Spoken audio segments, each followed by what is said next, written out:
Disclaimer under Section 107 of the Copyright Act 1976. Allowance is made for fair use for purposes such as criticism, comment, news reporting, scholarship, and research. Fair use is a use permitted by copyright statute that might otherwise be infringing. Non-profit, educational, or personal use tips the balance in favor of fair use. Disclaimer, मेरी आप सबसे गुजारिश है, ये video सिर्फ entertainment के लिए। मेरी वीडियो का मकसद सिर्फ सोसाइटी में गंदगी फैलाने वालों को साफ करना है, तो लिहाजा इस वीडियो को अपने दिल के फेफड़ों पे मत लेना। ज्यादा तबीयत खराब हो तो किसी अच्छे डॉक्टर के पास जाकर अपना इलाज करवा लें।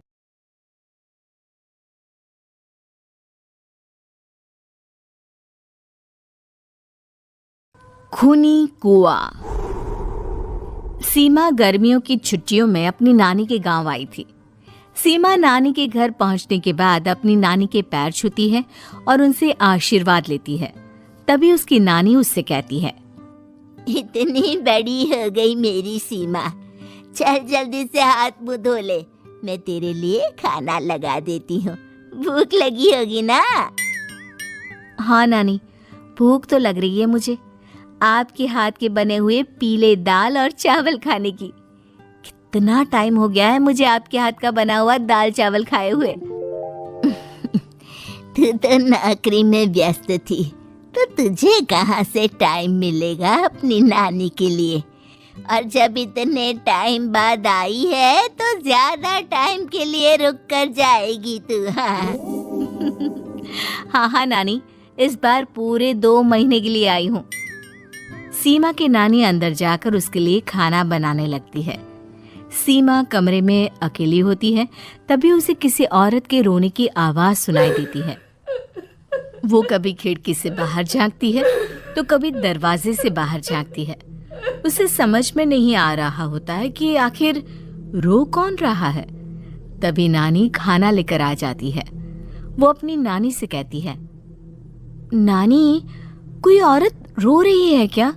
मैं जब से यहाँ आई हूँ तब से मुझे यहाँ किसी औरत की रोने की आवाज आ रही है।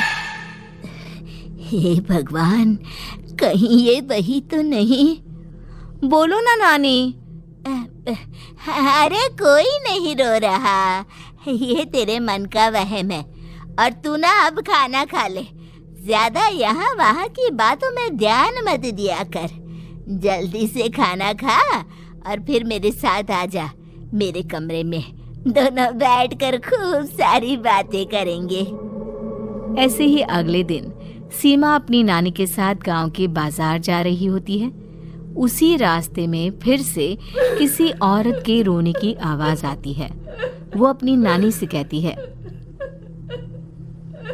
अरे नानी, क्या सच में तुम्हें अभी भी किसी औरत की रोने की आवाज नहीं सुनाई दे रही? मुझे किसी औरत की बहुत बुरी तरीके से रोने और चीखने की आवाजें आ रही हैं। मैं बहुत परेशान हूँ नानी, आखिर ये कौन है? मुझे लगता है कि सीमा को शहर भेज देना चाहिए, यहाँ रहना उसके लिए ठीक नहीं। नानी बोलो ना, आप चुप क्यों हो जाती हो? सीमा, तू घर चल, मुझे तुझसे बहुत जरूरी बात करनी है।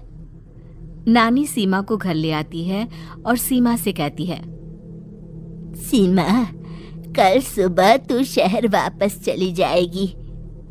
अरे अचानक? आखिर क्या बात है नानी? आप मुझे ऐसे जाने को क्यों कह रही हो?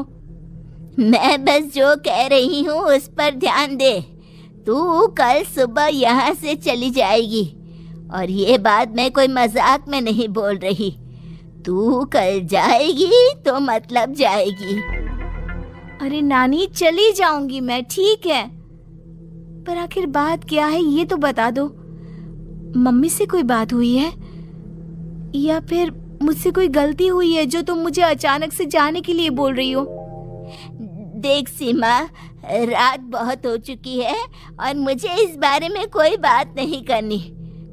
चल, अब चल के मेरे साथ सो जा। सुबह की बस पकड़कर तुझे शहर भी तो जाना है।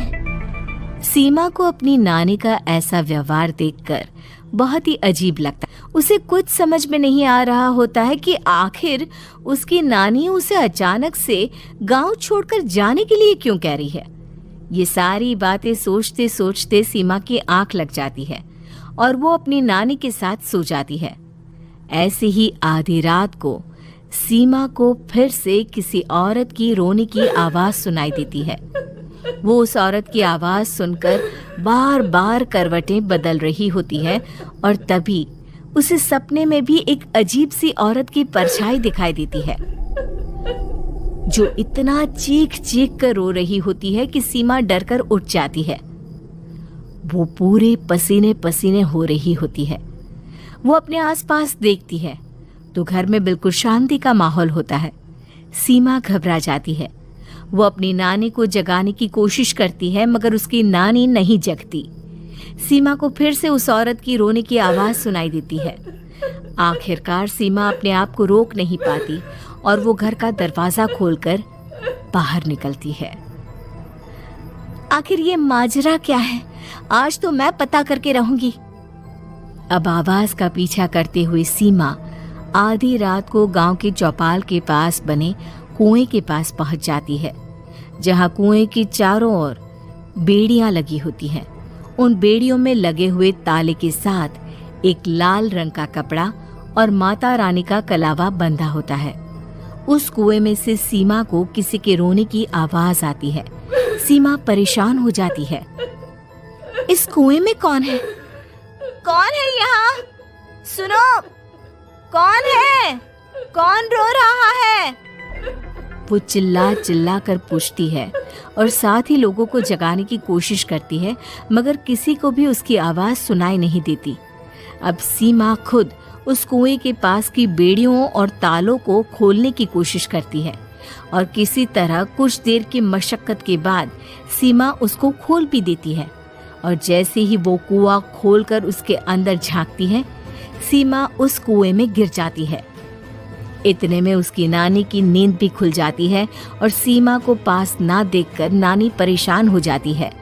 नानी घबराकर पूरे घर में उसे ढूंढने की कोशिश करती है, जिसके बाद उसकी नानी और सभी लोग उस खूनी कुएं के पास जाते हैं और सीमा की नानी कुएं के पास खड़ी होती है। सभी गांव वालों और सीमा की नानी को सीमा के चिल्लाने की आवाज आती है। बचाओ, कोई मुझे बचाओ। मेरी बच्ची, हम आ गए, हम तुझे बचा लेंगे। नानी, मुझे यहाँ बहुत डर लग रहा है। यहाँ इंसान की कटी हुई मुंडिया, हाथ, पैर और कंकाल है और खून भी है।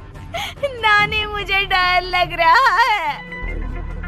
आप सब मेरी मदद कीजिए, नहीं तो ये खूनी कुआं मेरी बच्ची को भी खा जाएगा। अरे मुझे तो ये समझ में नहीं आ रहा कि आखिर इस खूनी कुएं को खोला किसने। सालों पहले इसको इतनी मुश्किलों के बाद तांत्रिक बाबा ने बंद किया था। अरे पूरा गांव खूनी कुएं के बारे में अच्छे से जानता है, तो कोई भी जानबूझकर तो ऐसा करेगा नहीं। मतलब किसी ने अनजाने में इसे खोल दिया है भैया। सीमा को इस बारे में मालूम नहीं था और जब से वो यहाँ आई थी तभी से उसे किसी औरत के रोने की आवाज़ें भी सुनाई दे रही थी। कहीं सीमा ने ही तो उसे नहीं खोला। अगर ऐसा है तो फिर सीमा का बचना बहुत मुश्किल है। वहीं कुएं के अंदर सीमा रोते हुए बैठी होती है कि उसे आवाज सुनाई देती है जो कुएं के बाहर खड़े गांव वालों में से किसी को सुनाई नहीं देता। आज सालों के बाद मुझे ताजा खून मिलेगा। तेरा खून पीकर आज मैं अपनी प्यास बुझाऊंगा।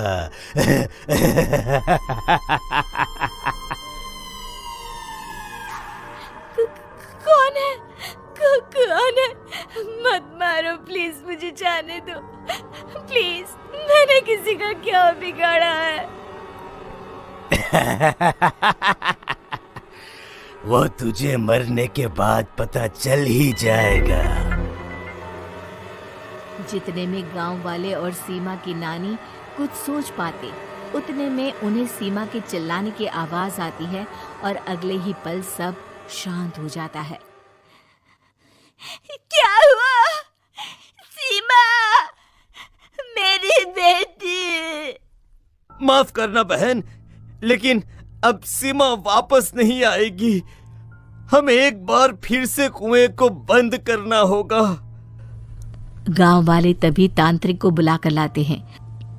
एक बार फिर अपनी शक्ति से तांत्रिक बाबा उस कुएं को हमेशा हमेशा के लिए बंद कर देते हैं और वहां एक बोर्ड लगा दिया जाता है कि यहाँ आना मना है। उम्मीद है कि आपको हमारी ये कहानी पसंद आई होगी। कृपया हमारे चैनल को सब्सक्राइब करें और सभी अपडेट्स के लिए बेल आइकन जरूर क्लिक करें। और हाँ, वीडियो लाइक और शेयर करना मत भूलिएगा। Bye bye.